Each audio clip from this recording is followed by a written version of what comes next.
बडाणी शहर ज़िले कश्मीर जी पुलिस सिंध के सियासी समाजी कारकुन, सिंध के सोशल वर्कर और सिंध के आवाज़ सैयद दानिश शाह के गिरफ़्तार किया है।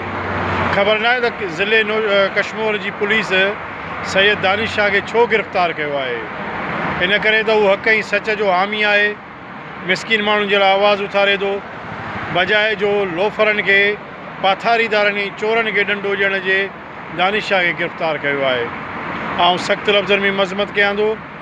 कश्मीर के ASP का सख़्त मुतालबो कयूं था तो सैयद दानिश शाह तां कूड़ा केस ख़त्म किया वञनि ऐं हुनखे जंहिंजे बि चवण ते गिरफ़्तार कियो वियो आहे, इहो इंतहाई शर्मनाक अमल आहे। ईअं न करणु खपे हा। इन खां बहितर आहे त तव्हां चोरनि खे ऐं पाथारीदारनि ऐं लोफरनि खे डंडो ॾियो। सैयद दानिश शाह हिकु सोशल समाजी ऐं सियासी कारकुन